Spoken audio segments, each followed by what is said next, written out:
Graça e paz, amados. No vídeo de hoje, o pastor Rodrigo Silva participou de um debate juntamente com o pastor Tassos Licurgo, e o tema é sobre a teologia humanista e progressista.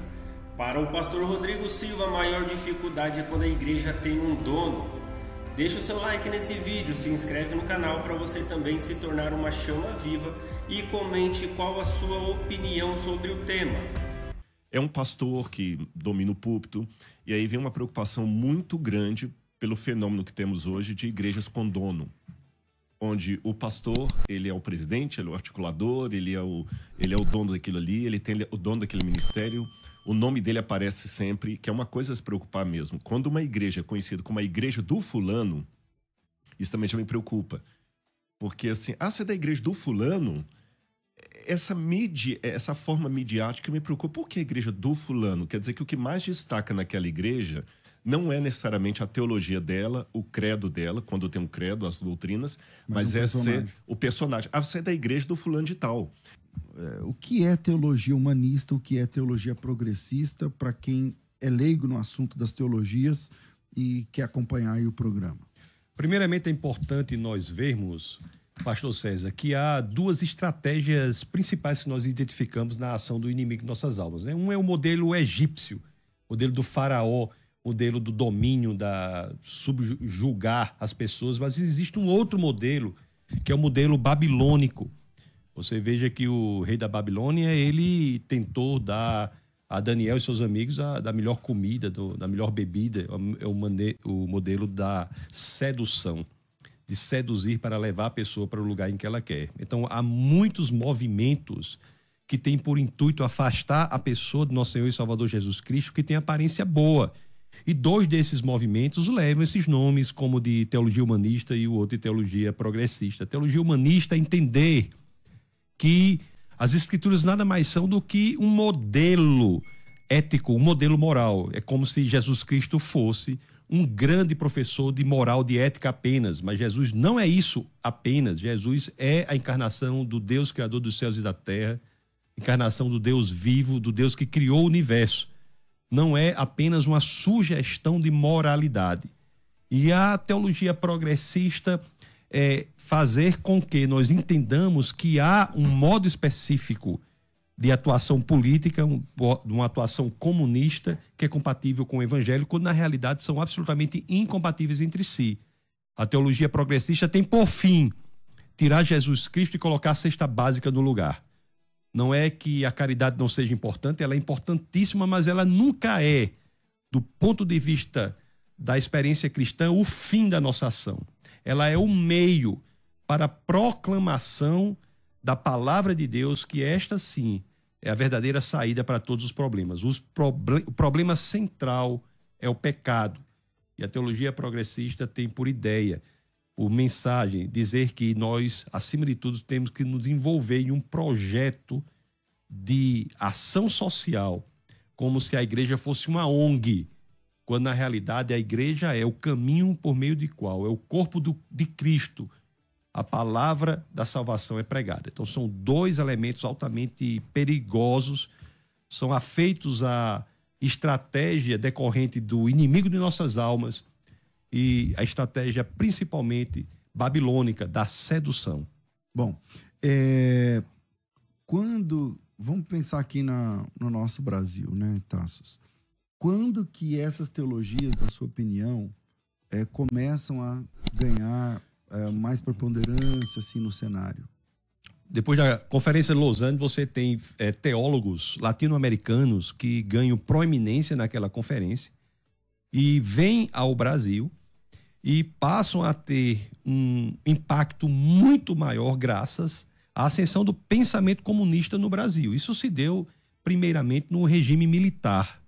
No regime militar, a esquerda não conseguiu ascender de outra maneira e viu que o caminho para exercer a influência e o domínio era por meio do ataque à cultura, à educação, ao entretenimento e também à igreja. Hoje em dia, por exemplo, existe uma estratégia muito grande estabelecida de ataque às igrejas, que não mais é pelos cabeças das igrejas, mas pela infiltração na igreja por pessoas que têm por intuito implementar ou plantar a semente do progressismo para destruir o cristianismo de dentro para fora. Se você quer nomes para isso, na Igreja Católica, o câncer da Igreja Católica se chama Teologia da Libertação. O câncer da Igreja Protestante se chama Teologia da Missão Integral. Agora, toda essa questão parece que foi muito eficaz, né, Tasso? A ideia que eles tiveram para isso, porque, por exemplo, através da educação, sobretudo, você olha para a educação brasileira, além de ser um problema do ponto de vista de formação educacional mesmo. Eu já tive colégio de berçário até 2º grau, né? Então, eu estou falando de alguma coisa que eu sei por estar envolvido mesmo com a educação, eu trabalho com educação há muitos anos e tal. Mas eu já trabalhei com a educação formal brasileira mesmo, de berçário até 2º grau. E não está funcionando. Então, os alunos brasileiros são os piores colocados em todos os testes internacionais, por um lado. E, por outro lado, está sendo eficaz na proposta de destruição da cosmovisão cristã. Você não acha isso? Você que também milita na educação há muitos anos? Você está absolutamente correto na sua observação. Nós temos estatísticas perversas na educação brasileira. O PISA, por exemplo, tem se mantido em níveis gritantes. Os alunos hoje cada vez menos conseguem estabelecer pensamento de forma coerente. Eu até tive aqui em uma outra situação e eu falei que mais de 50% dos alunos acima de 8 anos de idade não conseguem escrever de forma adequada, ler de forma adequada. 50% dos alunos acima de 8 anos não conseguem ler, por exemplo, 60 palavras em 1 minuto, não conseguem fazer cálculos simples. Nós temos nem interpretar texto. O analfabetismo funcional é gritante. Nós podemos ver isso até mesmo pelos comentários que há nas redes sociais. Você coloca algo e o comentário é sobre algo que você não falou. Exatamente. É criticando algo que você não disse. Então, existe um agrupamento brutal de falácias argumentativas que se tornam cada vez mais comuns como fruto do analfabetismo funcional. Agora mesmo eu pedi para desativar o comentário, porque os comentários desse bate-papo nosso, porque as coisas que as pessoas falam não é com base no assunto que está proposto aqui. E a educação tem, de fato, sido fortemente afetada. E o cristianismo genuíno, é importante que se diga, é o contrário disso. As escolas dominicais foram criadas como métodos, meios de ensinar, para ensinar as pessoas a lerem. Antigamente havia muitas pessoas que sabiam ler com base na Bíblia. Exatamente. Aprenderam a ler na Bíblia. O cristianismo genuíno é ele mesmo um sistema de educação, mas não é só isso. É um sistema de educação que leva a proclamação da verdade por meio do Evangelho e, portanto, a salvação, a entrega da vida ao nosso Senhor e Salvador Jesus Cristo. Mas não pode se negligenciar a importância do cristianismo como formativo do homem. Então, o Brasil hoje está absolutamente rendido às garras, né, de uma metodologia falida, com uma metodologia muito influenciada por Paulo Freire, que aqui no Brasil, pastor César, é um verdadeiro Deus. Se você fala mal de Paulo Freire, idolatrado. Não, você pode falar da família da pessoa, mas você não fala de Paulo Freire, não fala de Marx, não fala de Darwin. Se falar dessas pessoas, as pessoas ficam absolutamente abismadas, ficam irritadas, ficam com ódio de você, porque você atacou um pensamento cujos efeitos é destrutivo. Os efeitos do freirismo no Brasil são absolutamente destrutivos. E isso tem uma ligação, sim, com a ideia do progressismo na teologia, quando para o freirismo na educação, as pessoas deixam de ser alunos e passam a ser militantes. E o progressismo na teologia quer fazer com que as pessoas deixem de buscar a salvação, a saída para os pecados e se envolvam em algo que tem aparência de bom, que é o elemento da caridade, mas não a caridade genuinamente cristã.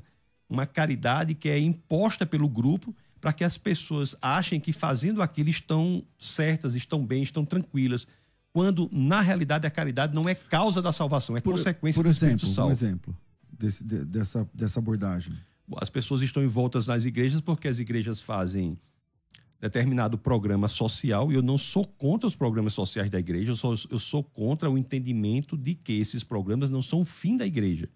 São meios para que as pessoas que são atendidas por eles tenham a pregação do evangelho ali, recebam a mensagem da salvação. Então, muitas igrejas propõem programas sociais como se fosse a missão da igreja, ser uma ONG social, e as pessoas estão ali na igreja achando que está tudo bem. Não há lugar pior para se estar do que em uma igreja que não seja bíblica.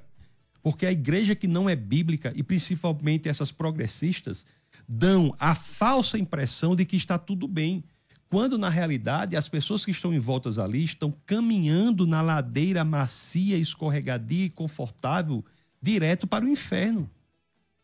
Isso é muito grave. A aparência é boa, mas o conteúdo é perverso. Segue até a lógica de Antônio Gramsci, de entregar um conteúdo perverso com um rótulo bonito.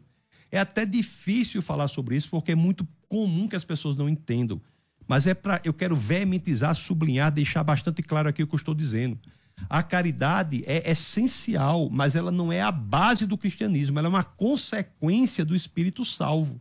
A pessoa que é salva se envolve na caridade, mas faz o bem, ajuda o próximo. O processo de santificação envolve a mudança progressiva para que fiquemos mais e mais parecidos com Cristo. Jesus de Nazaré, no Evangelho de Lucas, por exemplo, alguém que cuida dos doentes. Isso é importante. Então, não é a caridade em si que é ruim, mas a má utilização da caridade, e por isso que é tão perverso, porque é sutil, é a má utilização da caridade como um fim da igreja, quando na realidade é um meio. Então, o progressismo vai tentar fazer isso, e é destruir a função principal da igreja, que é mostrar o caminho para a salvação. E você acha que nesse meio também entra, por exemplo, as teologias inclusivas, por exemplo, de orientação homoafetiva e tudo mais, está dentro dessa ideia de teologia humanista ou progressista? Como você encara essa questão?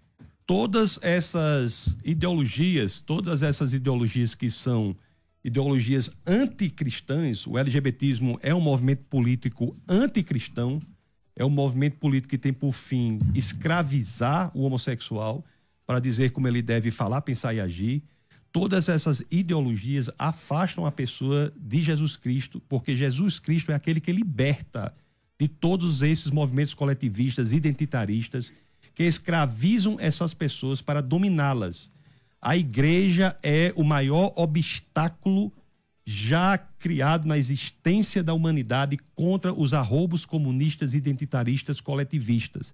É por isso que essas teologias progressistas querem destruir a genuína igreja do Senhor, e de maneira perversa, porque não usam do método egípcio, usam do método babilônico, da sedução, dá uma aparência de ser boa, quando na realidade tentam implodir a igreja do Senhor.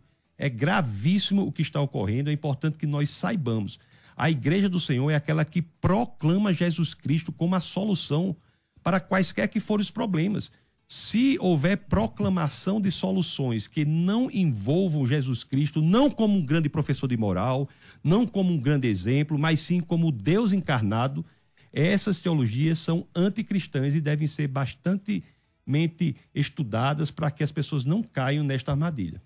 Bom, chegou aqui já o nosso segundo convidado, que pegou esse trânsito hoje, São Paulo, está daquele jeito, está aqui com a gente pela segunda vez aqui no programa, o pastor Rodrigo Silva, da Igreja Adventista do Sétimo Dia. Ele também é arqueólogo, filósofo, professor na UNASP, a Universidade Adventista do Estado de São Paulo, e curador do Museu de Arqueologia Bíblica, recentemente inaugurado, e apresentador do programa Evidências na TV Novo Tempo, que também é transmitido por vários outros canais e redes de televisão. Pastor, bem-vindo aqui ao programa mais uma vez, bom te receber. E Pastor sufoco César, para chegar muito aqui. obrigado, que sufoco. Tassos, sempre tem a minha admiração pelo seu trabalho, e um prazer estar com vocês aqui. Lamento realmente esse atraso, mas para aproveitar o tempo aqui, que é ouro, eu estava já ouvindo a fala dele, contundente e assertiva. Eu concordo com o que foi dito. E eu queria só talvez acrescentar, assim, para começar esse bate-papo, dizendo que talvez a maior dificuldade que eu vejo nessas teologias, eu chamo, irmãos, de teologias no genitivo. eu sempre tenho uma certa dificuldade com teologias no genitivo. Para quem está nos ouvindo, teologias no genitivo são teologias que, assim, teologia a partir de, ou do, né? Teologia da libertação. Teologia a partir do negro, a partir de. Eu sempre tenho um pé atrás. E o grande problema com essas teologias humanistas, progressistas, é que elas não têm um CNPJ. Não é necessariamente um grupo que ele se reúne, e você fala assim, não, esse grupo aqui não concordo com... Não, porque por não ter CNPJ, são indivíduos defendendo posições, elas estão em todos os ramos confessionais que nós podemos imaginar. É um pastor que domina o púlpito, e aí vem uma preocupação muito grande pelo fenômeno que temos hoje de igrejas com dono, onde o pastor, ele é o presidente, ele é o articulador, ele é o dono daquilo ali, ele tem o dono daquele ministério, o nome dele aparece sempre, que é uma coisa a se preocupar mesmo. Quando uma igreja é conhecida como a igreja do fulano, isso também já me preocupa. Porque assim, você é da igreja do fulano, essa forma midiática me preocupa. Por que a igreja do fulano? Quer dizer que o que mais destaca naquela igreja não é necessariamente a teologia dela, o credo dela, quando tem um credo, as doutrinas, mas é ser o personagem. Você é da igreja do fulano de tal. E isto, na prática, se torna que aquele fulano de tal, mesmo que a igreja tenha um nome conhecido, Assembleia de Deus, presbiteriano, adventista e tudo, mas a igreja do fulano, ele domina ali. E se ele for um pregador, um pastor de mente progressista, aquela teologia progressista vai estar ali naquela igreja que ostenta ter o nome de uma igreja séria. Por isso que nós temos hoje um disparate tão grande, permitam-me citar apenas a guisa de ilustração. Nos Estados Unidos você tem igreja presbiteriana, que é conservadora ao extremo, e igreja presbiteriana que ordenou uma drag queen ao ministério. A primeira drag queen ordenada ordenada ou pastor, nem sei que nome usar, foi de uma igreja presbiteriana.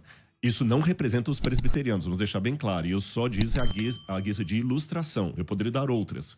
Então, esse talvez para mim é o grande problema dessas teologias novas, porque elas não têm uma concretização que você pode falar assim, não, é aquele movimento, é não, são indivíduos espalhados nas diferentes igrejas. Está em todo lugar. Exatamente. Bom, vamos lá. Manda teu áudio para cá, se você também quer participar, 984849988. Tassos, você consegue me falar, historicamente, quando que isso começa no Brasil, cara? Você acha que tem como a gente falar, faz 20 anos que tá pior, faz 40 anos, não sei. É como eu estava dizendo, a grande investida do progressismo do Brasil se dá, historicamente falando, no regime militar. No regime militar é quando a esquerda vê que vai fazer lançar mão mesmo do comunismo ideológico, né? Nós falamos aqui outra situação sobre comunismo ideológico, que nada tem a ver mais com a economia, tem a ver com a ideologia, quando o ataque passa a ser no âmbito da ideologia, separando as pessoas, e as teologias fazem uso disso. O professor Rodrigo mencionou teologias qualificadas, né? É interessante que ele diz assim, toda vida que você qualifica algo, você piora. Justiça social. A justiça social é menos justa do que a justiça por ela mesma, né? Então você veja que essa separação é que dá vazão a esse tipo de abertura. Então nós temos hoje o negrismo, que de fato tenta escravizar o negro, o LGBTismo tenta escravizar o homossexual, o feminismo, a mulher. Como que se, para quem está ouvindo agora, eu conheço a teoria sobre isso, mas como é que é isso aí na prática? O que acontece basicamente é o seguinte, vou tentar resumir aqui. Durante Marx e Engels criam o comunismo como um sistema de pensamento que tem por intuito dominar a economia. Então é aquilo, né? A previsão deles é que a sociedade avança com um regime feudal, tem contradições, você tem uma revolução burguesa, você tem um regime capitalista, tem contradições, você tem a revolução operária, você tem então comunismo. Então teria feudalismo, capitalismo e comunismo. Só que isso não ocorreu. Um primeiro contra-exemplo a isso é a própria Revolução Russa, 1917, em que você tem uma sociedade feudal que passa para uma sociedade comunista com a burguesia irrelevante. Então, a partir daí, os pensadores pós-marxistas, incluindo o próprio Lenin, que mesmo na Revolução Russa ele tenta dar uma abordagem mais política e menos econômica, passaram a sair do âmbito econômico para ir para o âmbito ideológico. Então, pensadores pós-marxistas, como o Lenin e, notadamente, Antônio Gramsci. Antônio Gramsci é alguém poderosíssimo, porque nas suas cartas do cárcere, que ele escreve, estando inclusive preso sob o regime de Mussolini, Ele diz que o ataque tem que ser no elemento ideológico, não mais na economia. Porque a economia... Eu acho que ele é a dobradiça do marxismo. O marxismo até essa versão que é hoje implantada nas escolas, por exemplo, na cultura. Em tudo. Cultura, entretenimento, educação, escola. Então nós temos hoje a separação no âmbito ideológico. Aí que vem o feminismo, para separar a mulher do homem, o negrismo, para separar o negro do branco, o LGBTismo, para criar categorias de índole ideológica para tentar dominá-las. E as teologias são criadas como o intuito posterior de atacar os maiores obstáculos a este domínio ideológico. A teologia, essas teologias anticristãs, elas tentam destruir a igreja, que é um obstáculo. Então, como é que essas ideologias querem fazer? Querem dominar, por exemplo, a mulher, dizendo como ela deve falar, pensar e agir. Aí, essa é uma descoberta da Escola de Frankfurt, filosofia do século XX, que diz que o domínio da linguagem representa o domínio do pensamento e, portanto, o domínio da ação. Da forma que você fala, você pensa, da forma que você pensa, você age.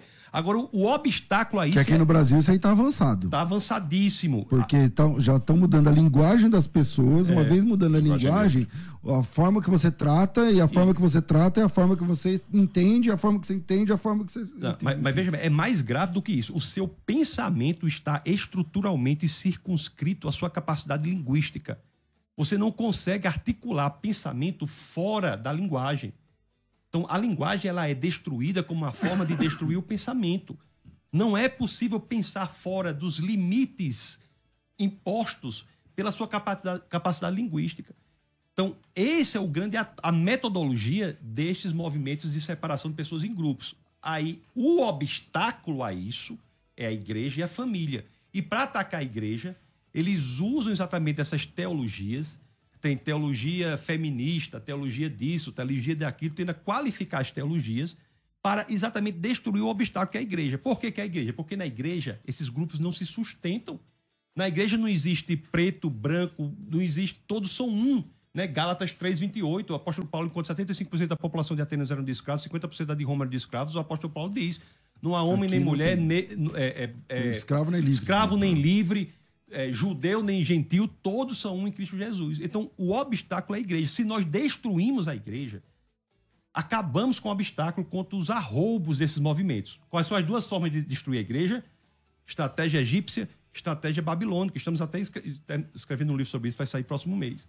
Estratégia egípcia e estratégia babilônica. Em alguns lugares, a estratégia é egípcia.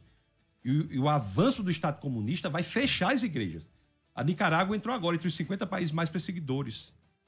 Agora, antes disso, na realidade em que estamos, é a estratégia babilônica. É infiltrar para destruir de dentro para fora, colocando o câncer. Essas teologias são cânceres dentro da igreja. Pastor Rodrigo, o senhor fez USP, né? E o USP tem também toda essa...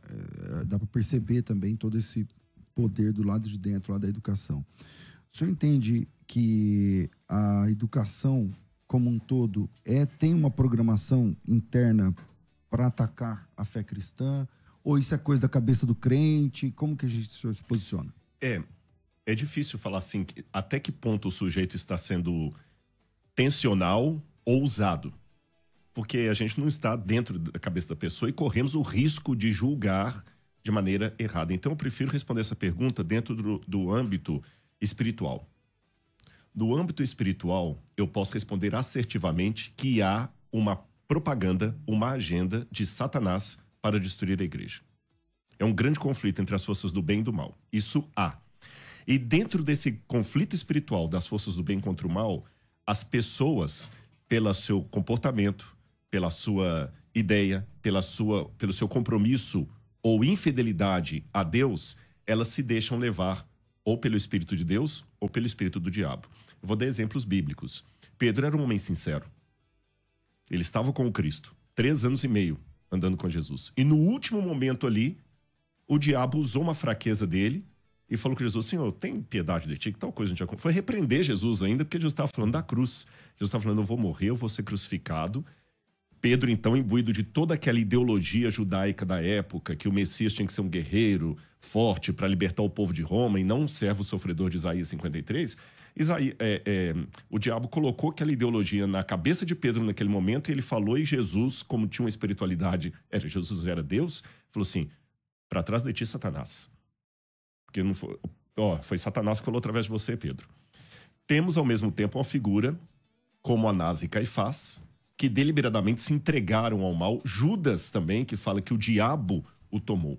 Então, a resposta que eu dou para não cair em julgamento de A ou B é que estamos em conflito cósmico do bem contra o mal. E os dois lados nos querem. Depende de mim. Qual espírito vai me tomar? Se é o espírito de Deus ou o espírito do diabo? Porque o diabo toma a pessoa assim como o espírito de Deus toma. Do mesmo jeito. O diabo imita Deus. Só que não na qualidade. Imita como uma bolsa da Louis Vuitton que você encontra no 25 de março aqui. É igualzinho, parece, olhando, mesma cor, mas não tem a qualidade de Deus. Então, eu digo que sim, dentro da igreja, algumas pessoas bem intencionadas, eu diria até. Eu vou até arriscar, talvez bem intencionadas. Eu não sei se eu poderia, não discordando de você, Tasso, mas eu não sei se eu poderia ser tão taxa de falar assim, tem uma agenda, esses pastores foram colocados pelo gramitismo. Essas pessoas cooptadas por essa ideologia, na minha opinião, elas acham que estão fazendo bem. Com certeza. Então, eu não vou discutir a sinceridade ou a honestidade pessoal de cada um, mas que estão a serviço do mal, sim. É por isso que eu analiso do ponto de vista espiritual. Não consigo enxergar esse quadro sociológico sem ver um conflito entre o bem e o mal por detrás de tudo isso aí. Tassos.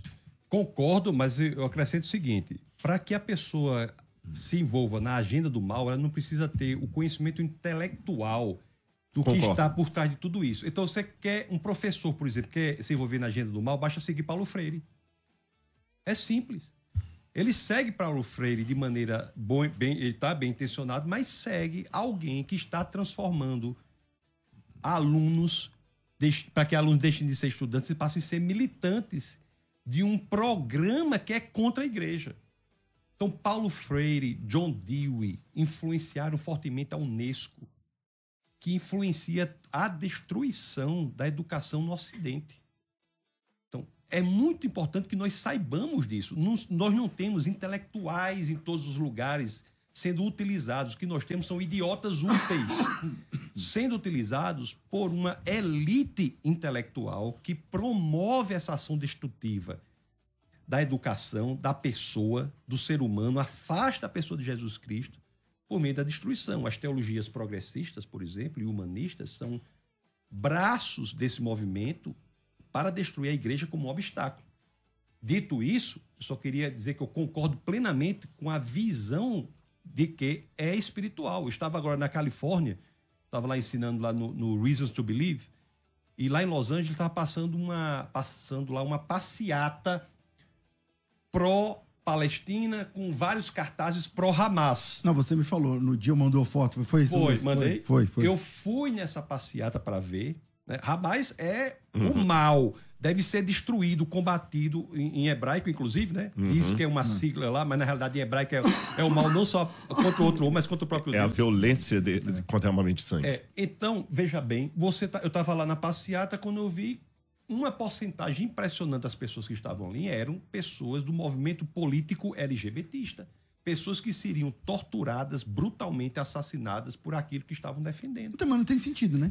Porque, por exemplo, a pessoa que é do LGBT defendeu o Hamas. Ninguém passou lá avisando que se o Hamas... Qual é o sentido, o professor, qual é o sentido governasse disso? Onde elas moravam... O que justifica a base espiritual. É isso exatamente que eu ia falar. Se me permite até dar não contraponto, uma ilustração. Se olharmos na história bíblica e não bíblica, quando o mal quer se juntar para um objetivo comum, ele se junta. Vou pegar o exemplo bíblico para começar. Saduceus e fariseus, hoje a gente coloca tudo num pacote só, mas nos tempos do segundo templo, não se bicavam. Fariseu e saduceu era colocar quase que... São teologias diferentes. Corintiano não sei se estou dando o exemplo certo, corintiano e palmeirense, ali a torcida não dá nem para ficar junto no instante, tem que separar, porque senão vai dar briga. Mas quando foi para condenar Jesus, os dois abraçaram lá. Até zelotas estavam no meio ali, porque eles também odiavam os zelotas. E eu tenho uma opinião comigo, não vou explicitá-la aqui por causa do assunto e do tempo, mas eu acredito para mim que tanto Barrabás como os dois ladrões na cruz eram de movimento zelota. O Barrabás é uma chance bem grande. Exatamente. E para mim, como eram duas parece cruzes, que os dois faziam parte que ele fala que ele era o chefe dos salteadores do Isso. Evangelho de João. Então, é só uma digressão aqui. Eu acho que Barrabás deveria ser o chefe. Ele mais 2 foram apanhados, 2 guerrilheiros, 2 zelotas. Então, estou falando de 3 movimentos completamente antagônicos, zelotas, e os 3 se juntaram. Tanto é que os 2 que se juntaram para libertar o terceiro só pelo prazer de ver Jesus crucificado. Saindo da história bíblica para dar um exemplo fora. Na época de Sócrates, você tinha também uma outra ruptura muito grande entre sofistas e poetas. Porque o sofista era o filósofo que queria destruir a poesia com todos os seus malefícios. E o poeta era aquele que queria manter o establishment contra os filósofos. E quando Sócrates vai ser condenado a tomar cicuta, os dois advogados de acusação dele, um era poeta, o outro era sofista. Ou seja... Mas aí se juntam. Então, o diabo, ele consegue regimentar. Então, é estranho, concordo, mas não é surpreendente que você veja grupos antagônicos se juntando. Isso me permite dar até uma visão escatológica. Quando o anticristo dominar, seja ele quem for, porque eu sei que há teologias diferentes, uma coisa nós concordamos, independente de quem seja o anticristo na visão de cada um. Por onde vem? Né? Por onde que vem. Ele vai unificar o mundo. Porque a Bíblia não fala que o anticristo será um regional. Fala assim, a terra se maravilhou seguindo a besta e falando quem é semelhante a ela e quem não puder comprar nem vender, será apenas os que não têm a marca dela. Os outros todos terão.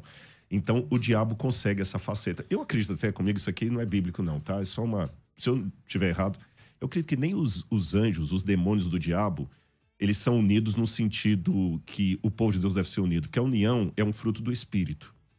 Os demônios não têm espírito. Então, como é que os demônios se articulam? Eu não acredito que eles são unidos como nós somos unidos em Cristo. Eu acho que eles se odeiam, mas se unem apenas no propósito destruir. Como esses exemplos bíblicos que demos.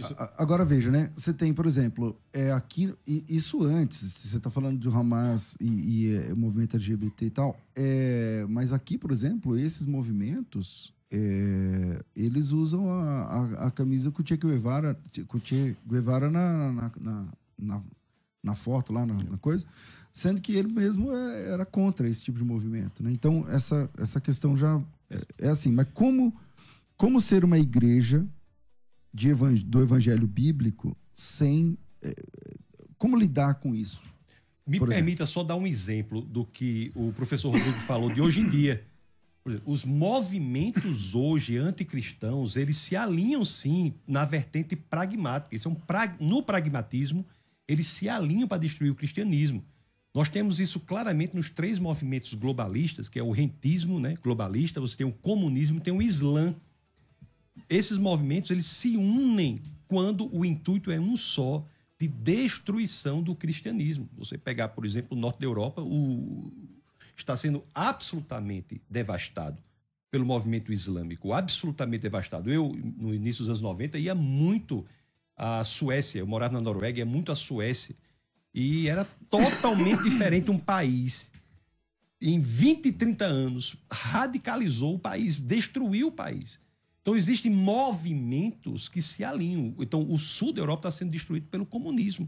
Então, eles se alinham neste intuito. Isso é algo que acontece até hoje. É muito importante. E o movimento islâmico só não tem expansão na América do Sul e, notadamente, no Brasil, graças às igrejas pentecostais e igrejas neopentecostais nas periferias. Muita gente não diz isso. Que elas não dão espaço. As igrejas pentecostais... Que elas são mais conservadoras, as históricas, né? Exatamente. O evangelho é o único lugar no mundo em que há a verdadeira diversidade, em que a pessoa tem a sua verdadeira identidade, em que Cristo busca a unidade na diversidade, porque a transformação não é de fora para dentro. A grande diferença das visões de mundo não cristãs para as cristãs, dos globalismos para o cristianismo, é que os movimentos como o Islã, o rentismo globalista e o comunismo propõem uma transformação brutal de fora para dentro. O cristianismo liberta, é a transformação de dentro para fora.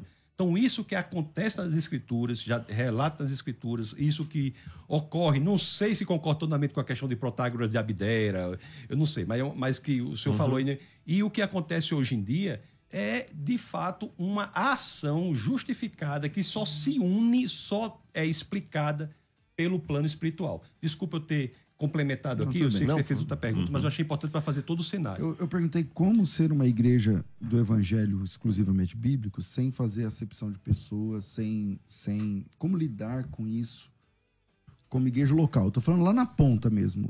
O pastor que tá ouvindo a gente aqui fala, não, entendo, eu sei e tal, é verdade. A escola, por exemplo, é um problema que levanta as pessoas contra a fé cristã. Quantas vezes na igreja local? Eu sou pastor de igreja local, cara. Entendeu? Eu tenho que sentar com o jovem, porque o professor de história, especialmente história, vai colocar um monte de coisa na cabeça do menino, da menina, e fala, não, peraí. Vai lá e pergunta para ele isso, pergunta se ele leu tal, pergunta se ele entende isso. Porque é um serviço muito bem feito que tá acontecendo. Com certeza. Como ser uma igreja nesse tempo? E aí? Eu acho que um dos primeiros pontos assim que nós devemos colocar como professores e pastores, porque o pastor no púlpito é um professor. É um professor. Aliás, na Bíblia até essa distinção assim, Jesus é um didáskalos, né, como diz em grego, um professor mesmo. O desafio hoje não é ensinar. É tirar a cultura inútil para colocar a coisa que presta. É mais complicado. Porque ensinar, pensa, eu vou te ensinar um monte de coisa. Sabe aqueles programas reality show de acumuladores? Pessoas que na casa dele lá guardam um monte de tranqueira e tudo mais e vão psicólogo para convencer a pessoa a tirar primeiro o lixo para colocar móveis limpos. Então, a primeira coisa é isso. Porque nós temos hoje no mundo... as pessoas não aprendem, não consigo entender... Não, na verdade, nós temos vários PhDs em cultura inútil. O pessoal sabe tudo que está acontecendo no Big Brother, sabe tudo que está acontecendo na novela. A Champions sabe League. Tudo. É PhD nisso. Você tem que primeiro tirar aquele conhecimento sujo que vem embutido de uma ideologia. Segundo, eu acho que é importante a igreja ter claro qual é a nossa missão. Mateus 24:14. Será pregado esse evangelho do reino em testemunho a todas as nações, então virá o fim. O que significa isso? Eu acredito que boa parte dos que defendem teologias progressistas na igreja, eu vou fazer uma defesa como se eu fosse um deles. Sabe o que eles vão dizer? Na verdade, nós estamos dialogando com o mundo. Que vocês, conservadores, não dialogam. Ontem eu fiz até um react no meu canal de um filme que eu assisti nas férias, que eu tirei uma semana de férias agora, o filme Jesus Revolution, que é sobre aquela história do movimento hippie dos Estados Unidos, que começou com a Igreja do Calvário e fez um movimento de Jesus forte na América lá.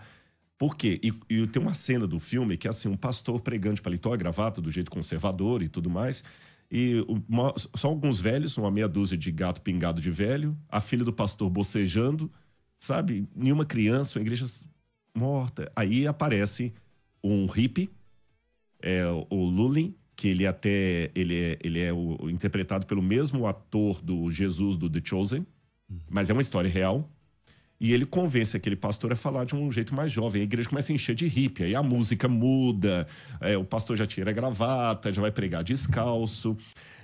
Aí que nós temos que ter uma sensibilidade nos dois lados.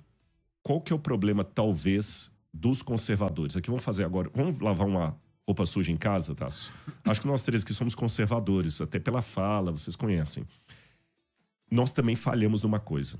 Assim como muitos do outro lado sequestraram as pautas sociais, do lado de cá nós a negligenciamos. Porque quantas mulheres, às vezes, tinham agressão do marido dentro de casa e chegava para o pastor e mandava orar mais? Quantos rapazes tinham problema com a sexualidade e ia conversar na igreja, não tinha espaço, porque a igreja era conservadora demais para aquilo. Estava preocupada demais com paletó e gravata. Lembra aquela música da Assembleia de Deus, Fala Paletó? Paletó não fala nada.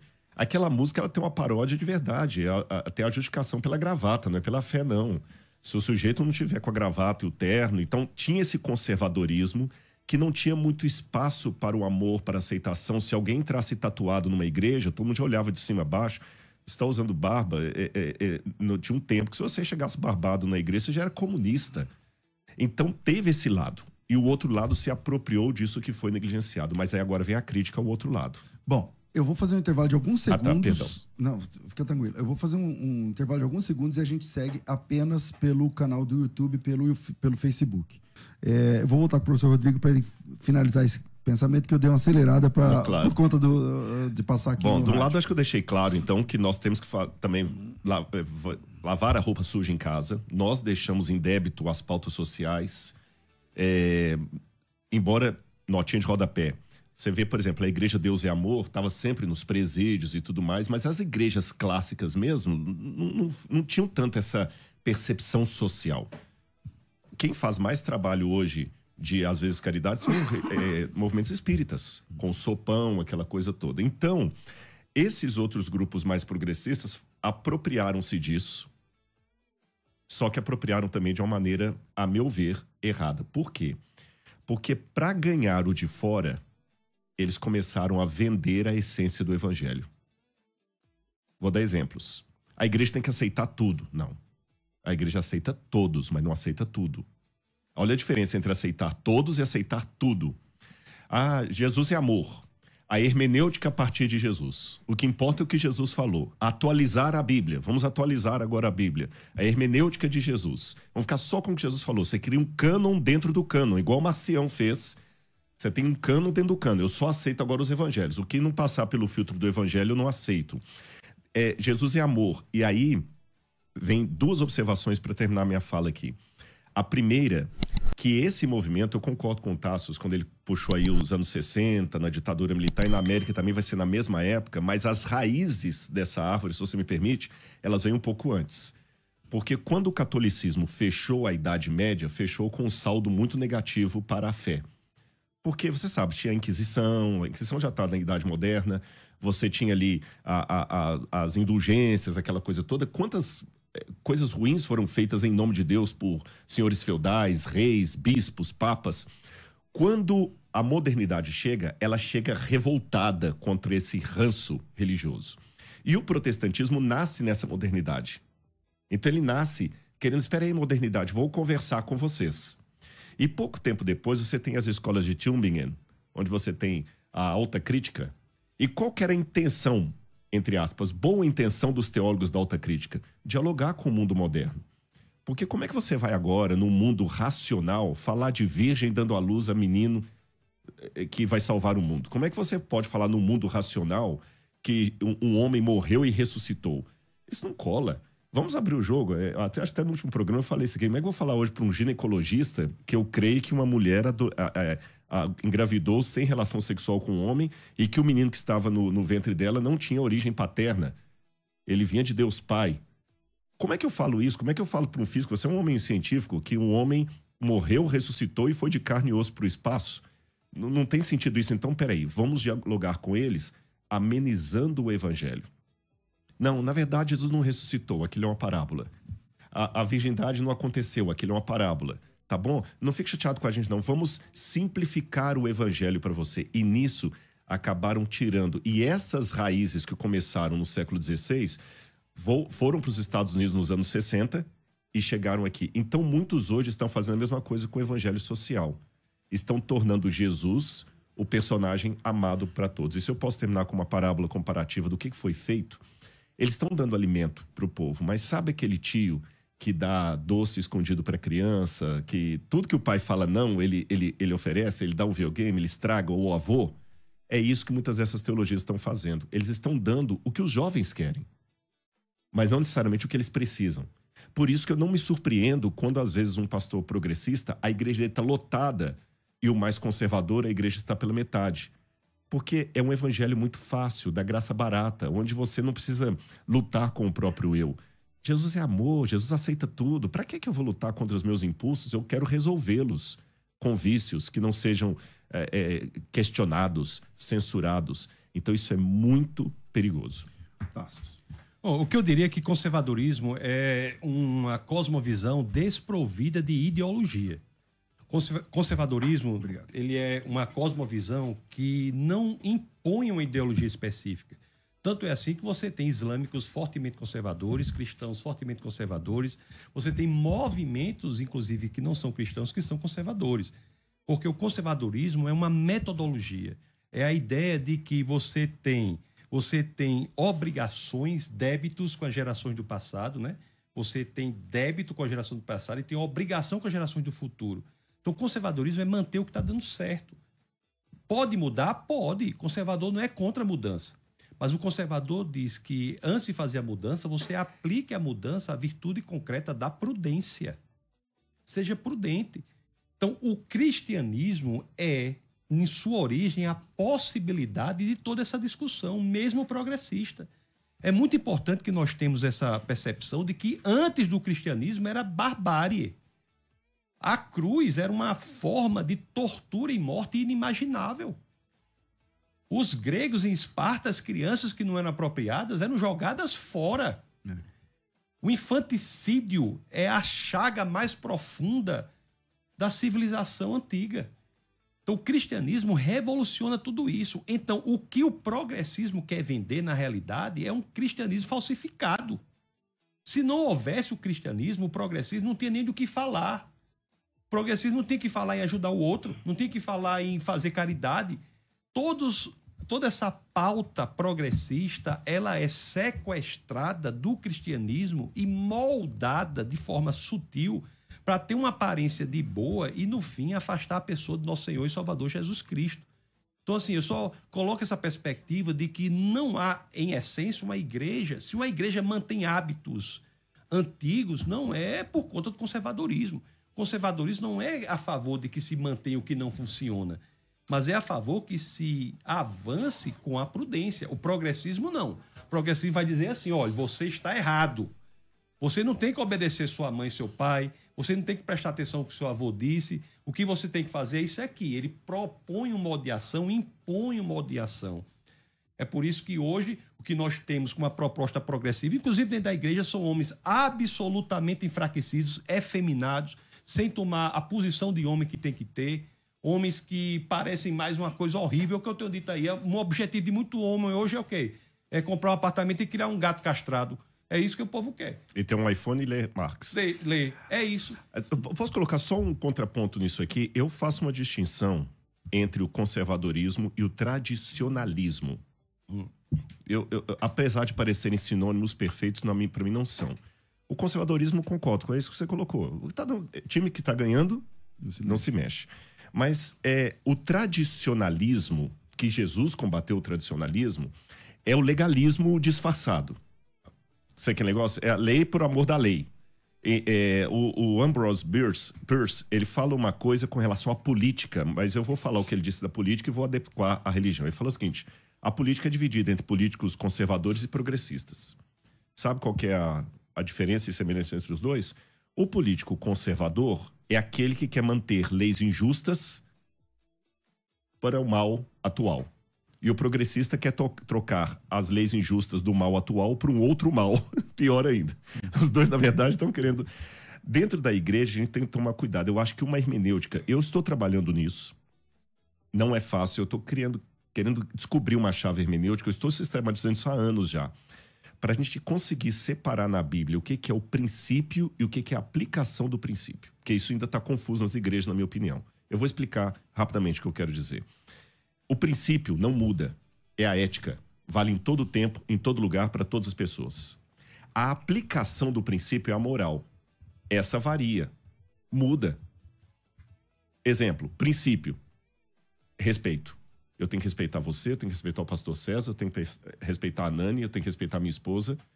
Agora, como é que eu aplico essa ética do princípio, essa ética do respeito, dentro de uma igreja católica? Eu tiro o chapéu quando eu entrar na igreja católica. Como é que eu aplico isso na sinagoga? Eu coloco o chapéu. Como é que eu aplico numa mesquita? Eu tiro o sapato. Tirar o sapato, colocar o chapéu, tirar o chapéu. Eu mudei a aplicação, mas o princípio permaneceu o mesmo.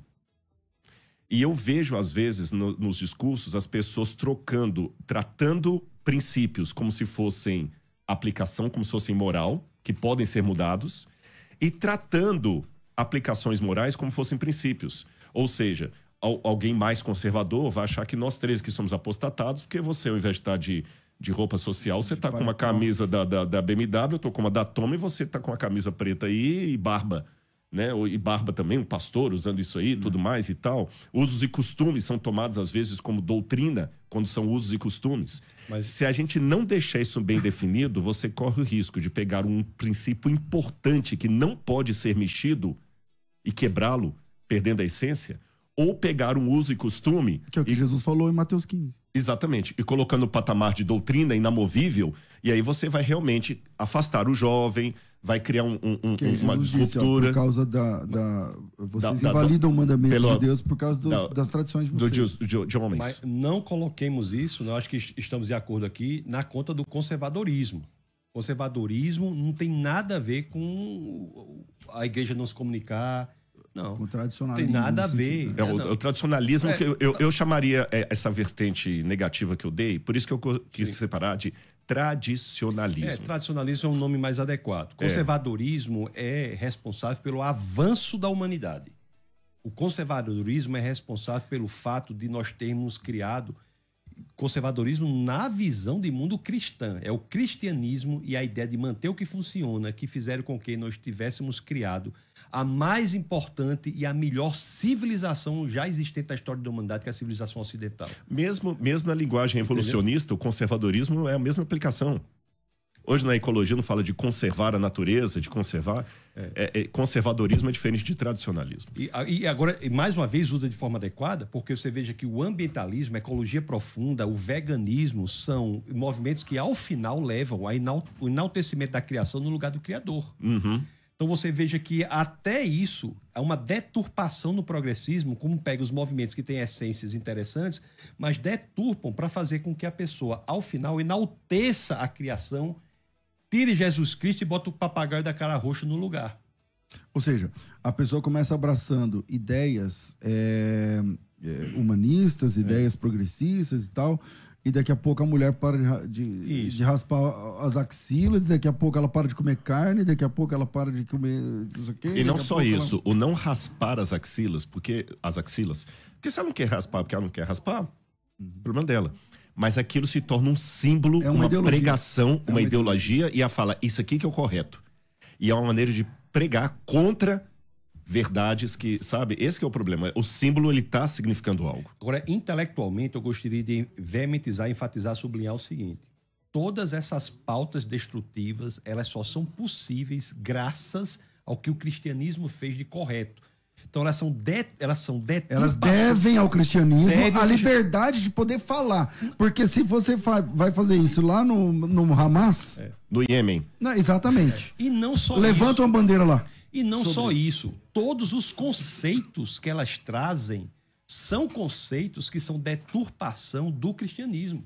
É como Tom Holland, não o pesquisador disse. É como se eles não estão notando que estamos nadando no aquário da água do cristianismo.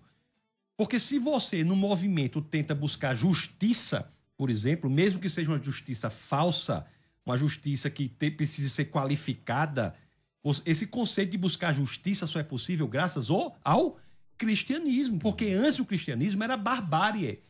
Era o quão mais poderoso que o maior engole o outro e acabou. Então, as sociedades se organizam de forma... Tem um livro do James Kennedy, não sei se você já leu, se você conhece. E se Jesus não tivesse nascido? Sim.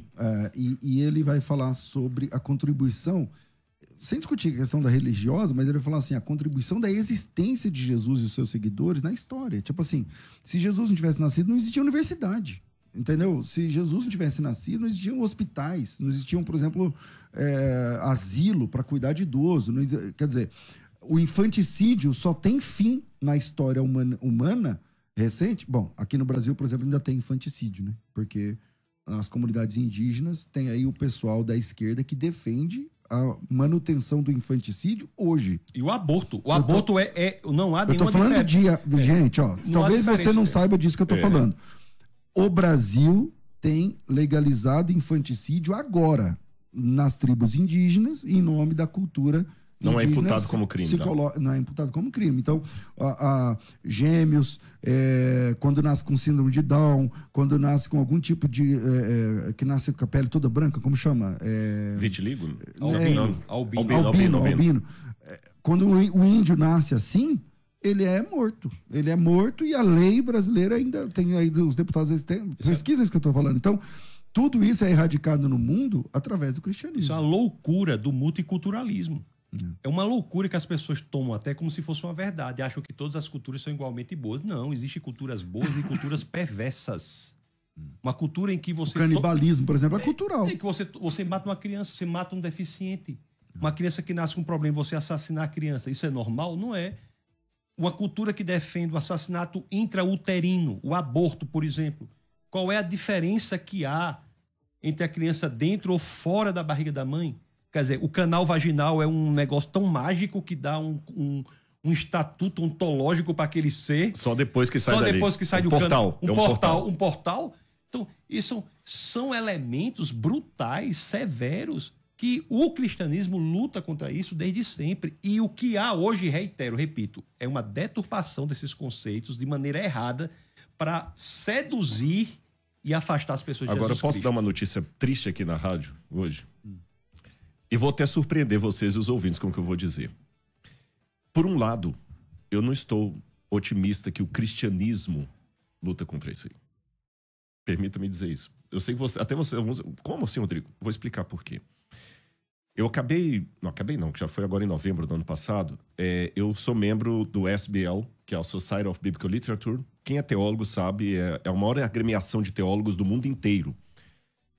Você tem ela, você tem o Azor, que é de arqueologia, você tem também o ATS, que é mais conservador.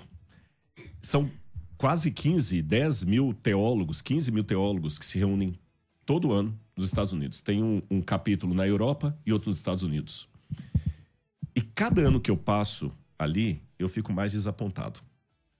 Por exemplo, pasmem, no ambiente de teólogos, eu dando uma palestra e eu sendo o único que estava defendendo a historicidade dos evangelhos. Mas isso depois... Único. Então, isso aí depois de Nestle Aland e o pessoal do texto Receptus, na verdade, texto crítico.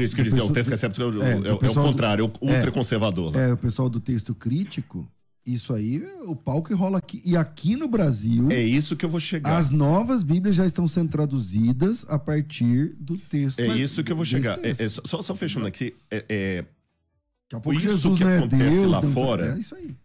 Demora alguns anos para chegar aqui. Há movimentos de ondas. Vai da Europa para os Estados Unidos vem para cá. Esse último que eu fui agora, tinha uma mulher de uma conceituada universidade. Não estou falando do camaradinha do encanto. Não, estou falando de gente com PhD, defendendo que Apocalipse 3:20, eis que eu estou à porta e bato, que é o pênis de Cristo na vagina da igreja. Uma leitura feminista do Apocalipse. E coisas assim do Arco da Velha. E repito, eu não vou dar nomes aqui, senão vai parecer que eu estou jogando ferpada para alguém, mas não são teólogos isolados, não. Eles representam grandes agremiações do cristianismo. Ou seja, só o conservadorismo, que eu vou chamar aqui de conservadorismo, né? Vai fazer essa linha de defesa. E ele está cada vez menor. Contra esse tipo de... E ele está cada vez menor no mundo teológico. E ele está entrando... Porque o pessoal, para fechar esse pensamento aqui, Tasso, como o Tassos alertou da questão do Gramsci, a gente está pensando muito na USP, na Unicamp, mas essa mesma a estratégia do gramscismo, ela entrou também nos seminários, nos maiores, Yale, Harvard, Princeton, nos grandes seminários. E está também chegando já em seminários brasileiros. E aí nós temos dois riscos. Um risco é do simplicismo, de pessoas que falam o seguinte: então não quero ir para seminário, então vou estudar aqui em casa mesmo, e o púlpito fica pobre. Só para fechar, escreveu, tá? O púlpito está ficando pobre.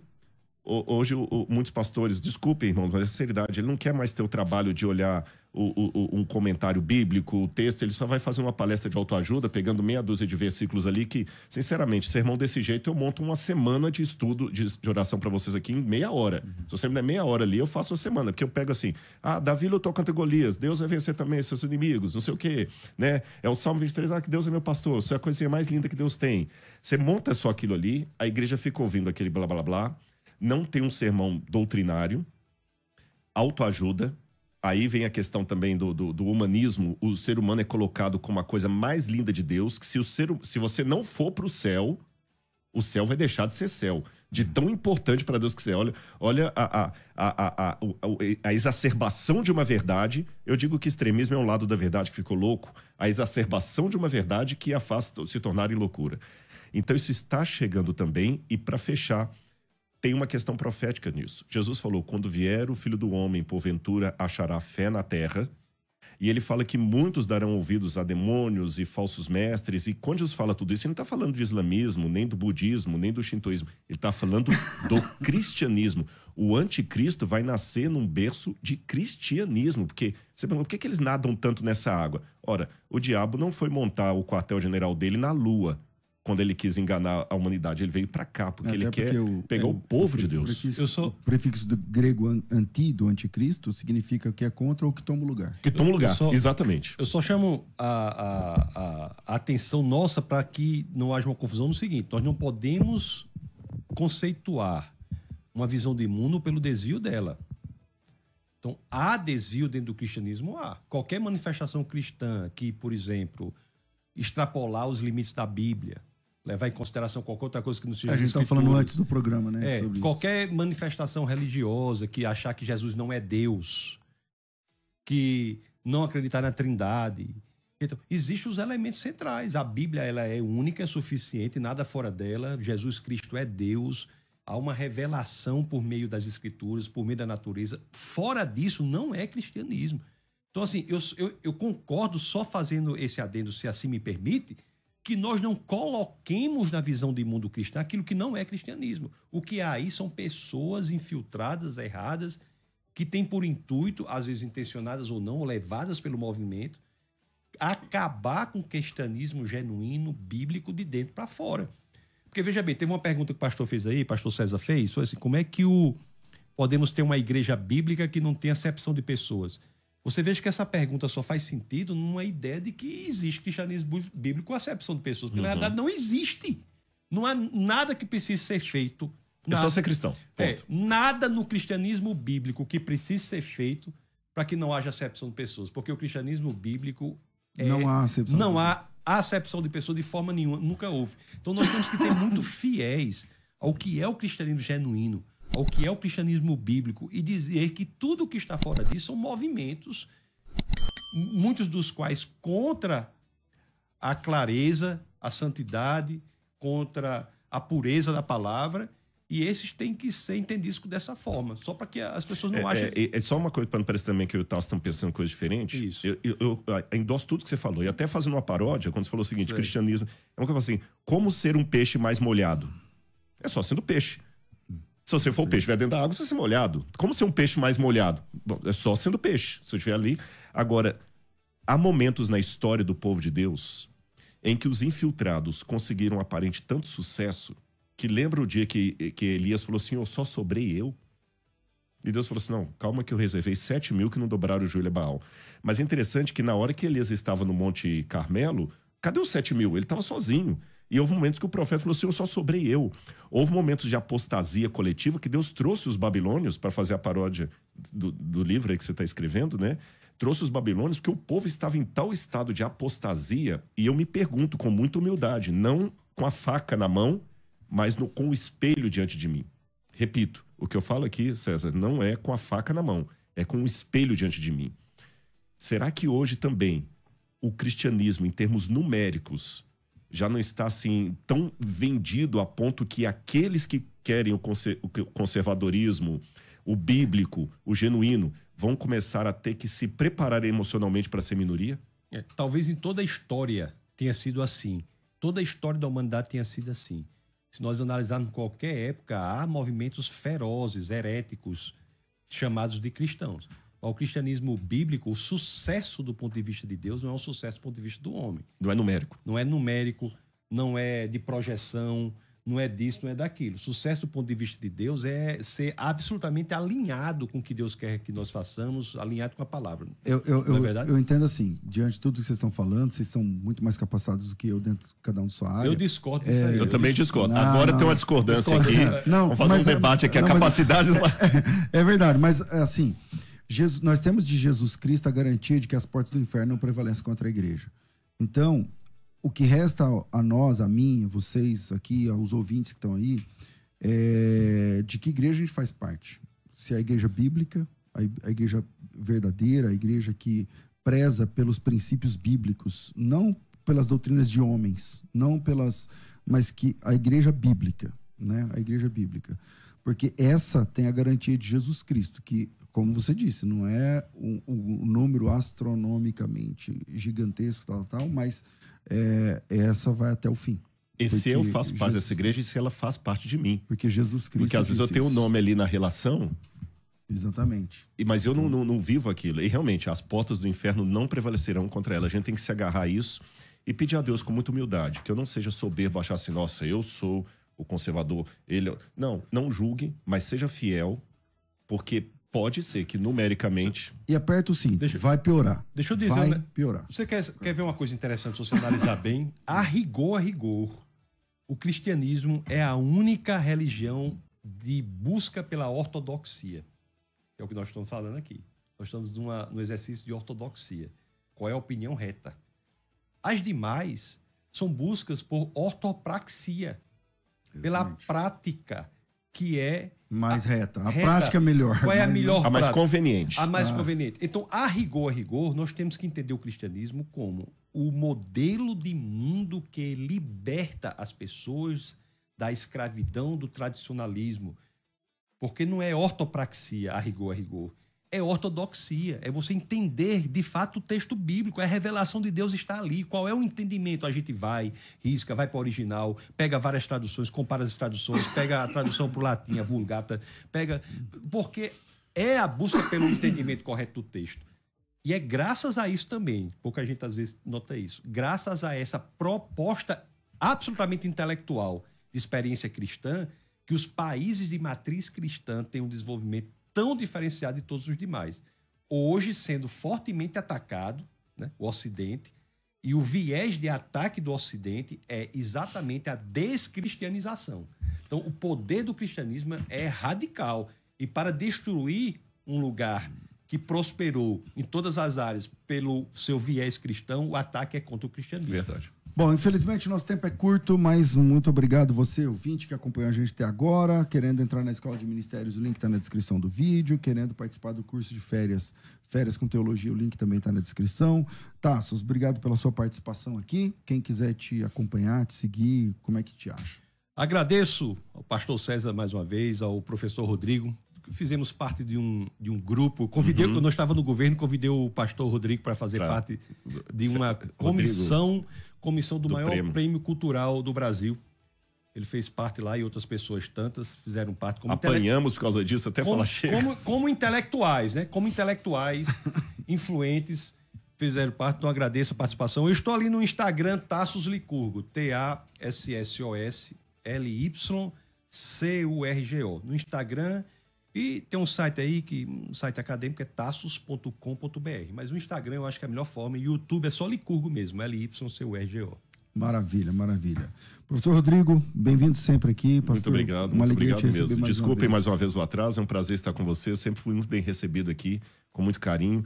E fiquemos fiéis na palavra e na palavra. Redes, qual que você usa mais? Assim, é o meu mais simples, é Rodrigo Silva Arqueologia. Não tem Y, não tem dois S. Rodrigo Silva Arqueologia. O dele é difícil. O dele é mais difícil, mas é mais chique, né? Tassos Licurgo, Rodrigo Silva, né? Tá aí.